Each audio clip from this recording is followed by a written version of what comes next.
So I was about 3 months into my quarter-life crisis trip to Africa, and I just arrived at this new apartment where I'd be staying and volunteering for several weeks. My new roommate there was incredibly enthusiastic about meeting me. Hi, just so you know, I'm a virgin, and I recently made the promise to God that the next man I kissed would be my husband. After traveling by myself for so long, I was kind of desperate to make friends. I think that we actually have a lot in common because I also recently made a promise that the next man I kissed would have at least bought me a Bud Light first. So, twins. We're twins. This didn't make us instant best friends, but a few nights later, she did pop into my room and invite me to Bible study with some of the local missionaries.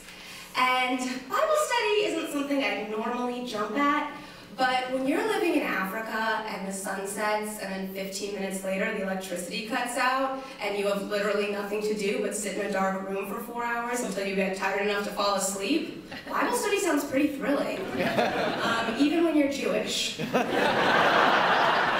So I go to Bible study and it starts with hymns, and let's just say these songs didn't make the playlist at my bat mitzvah, so I stayed quiet until one of the missionary men noticed that I wasn't singing, and he was like, "Julie, don't be shy, sing along. Don't know this hymn? Request another one. We know them all. Don't know any hymns? What about Christmas songs? We all know Christmas songs. Request whichever one you want." And this was, by the way, in the middle of March, so I was like racking my brain trying to remember the song from the 3rd grade winter spectacular that had prompted my mother to write a strongly worded letter to our principal reminding him that Christmas was not a school appropriate holiday. And I came up blank. I know Jingle Bells? The man's face darkened immediately. That is a pagan song. I honestly wouldn't have known what to do had his wife not jumped in to save me, and she was all, "Julie, you know Silent Night, right?" And I was like, "Oh yeah, Silent Night, I know a couple of words to Silent Night." And that was the literal truth. I knew 2 words, and they were silent at night. But I belted the shit out of them when they came around, and that made the missionaries pretty happy. So that got me through the sing-along portion of the evening and brought us to the discussion period where we just chatted about those morons who believe in evolution. I, again, stayed quiet just because anything else would have felt inappropriate, but also because I was really consumed with my shock that there were no snacks at Bible study. I mean, with my people, it is sacrilege to gather without munchies. So back at the apartment that night, my roommate turns to me and is like, "Julie, after tonight, I have to ask, like, what kind of Christian are you?" And I go back and forth for a bit, debating and breaking the Jew news to her, and then I figured why not go ahead and do it. I mean, if things went horribly awry and she got violent or something, like, I could probably take her. I mean, she's a virgin.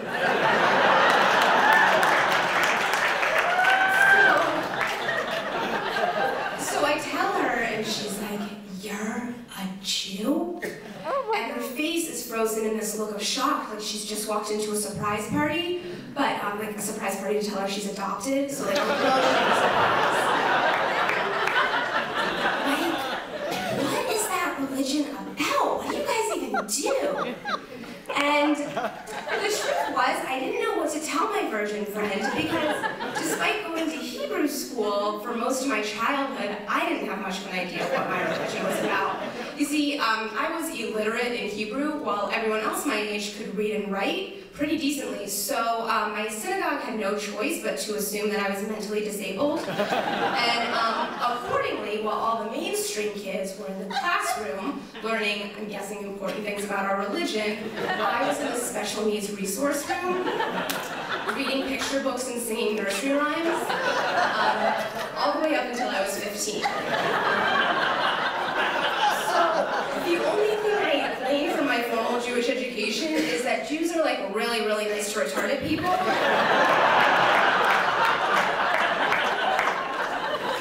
Hold on. Jews at least believe believe in Jesus though, right? And I mean, that was one thing about my religion I did know. And when I answered her, she just backed away silently, and I didn't really see or hear from her for many days. Until again, one day she just popped into my room to invite me to Bible study. And I wasn't sure if I should go because I didn't think that the first time had gone particularly well. But I mean, when you're in Africa in a dark room, it's kind of hard to pretend like you're too busy to do something. And like, when you literally know nobody else on the continent, like, you can't even socially lie your way out of a situation. You can't be like, oh, what time? Ah, I would, but in 15 minutes I'm going to the Cheesecake Factory with my girls. You know, so whatever, I went. And this time when I walked into the room, it was clear that everybody already knew that I was Jewish, because you know virgins. Gossips. Such gossips. So that meant that I was spared from soloing on Silent Night, but it also meant that one of the German missionaries felt the need to preface the entire experience for me, and she was like, Julie, just so you know, I don't blame your people for murdering Jesus. I mean, I know all humans are capable of awful, awful things. Come on, I'm German. And so, in that moment, I decided that Bible study clearly was not the place for me. I just couldn't come back. The next time my roommate asked me, I would just have to pretend that I was really busy with my flashlight and shadow puppets or something. But then, again, of course, my roommate does invite me to Bible study, and this time it's to a special potluck dinner Bible study, and she's baking chocolate cupcakes. And I mean, it's like really hard for me to say no to a baked good, like God knows that. So I decided that as long as I was just going to Bible study only for the chocolate cupcakes, then that made Bible study more kosher.